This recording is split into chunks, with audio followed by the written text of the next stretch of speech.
Hi, Mikel. First of all, your views on the game overall? Well, very happy, obviously, with the results and especially the performance, the way we started the game.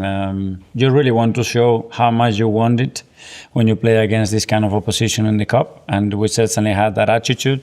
And then I was a bit surprised with the level of cohesion and connections very early in the match, because when you make that many changes, that can be a part of the game that can be lacking, but certainly wasn't. And we scored some very, very good goals, and I'm very pleased with that.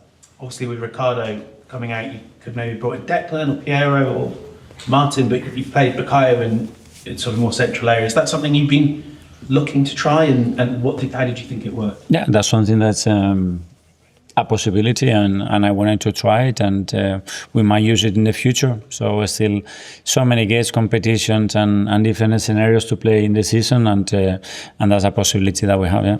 Tom, Reach. Okay, just two quick ones. Quickly on Riccardo, what's the situation with him, and is he okay? Yeah, him and Ben is the only doubt. We have to wait and see in the next 48 hours how things develop. And you might remember a press conference a couple of years ago where we talked about goalkeepers and substitutions in games of goalkeepers. You said in the right moment you would make a change. Yeah. Was today that day? No, this was a different context, I think, a different moment that I was referring to a few years ago. But I think everybody has to feel that he's got a chance, and if there are players, one of them would be Tommy, for his attitude and the way he helps everybody every single day. So we had a chance to play in some minutes. We have to try to do it, and I think he was very happy. Martin Ødegaard. Hi, Mikel. Just another one on Bukayo, because he's played there before, I think, during the lockdown kind of seasons.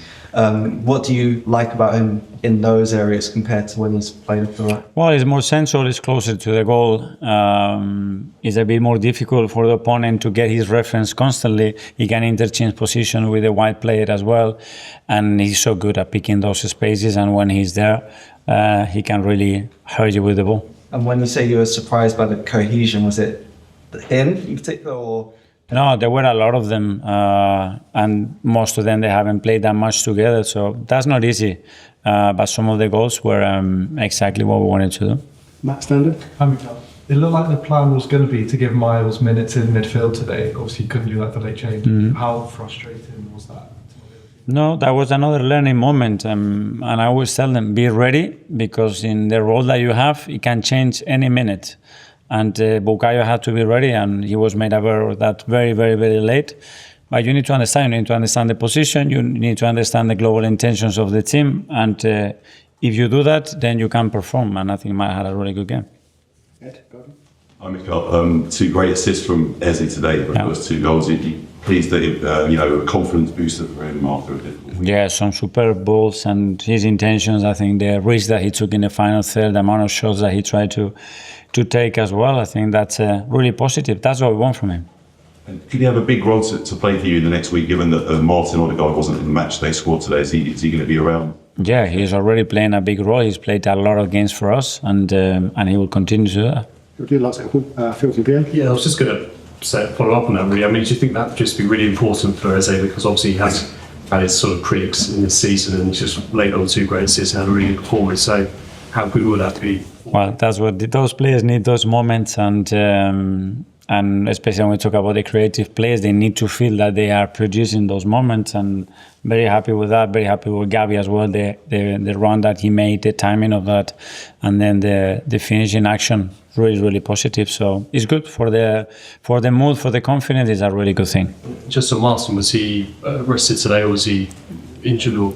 Yeah, with Martin, we have to wait and see. Obviously, he picked that knock on the action where we conceded the goal, and he wasn't fit for today. Finally, for Josh from the side. Hi, Mikel. Just to touch on that with Martin, also you said Riccardo and Ben waiting to see what's happened with them. You're now still in all four competitions, on top of then losing Kai and Mikel. Yeah. Are you worried that your squad's getting thin as you go out and play even more games carrying on? Yes, and especially because we are going through. Before it was the strikers, then it was the defenders, now it's the midfielders. But we are still coping with that. But yeah, we need some players back and fit, and to give us as well not only numbers, but different options in relation to the opponents that we have. So the quicker they are, the better. Okay, well, good night, everyone. Thank you.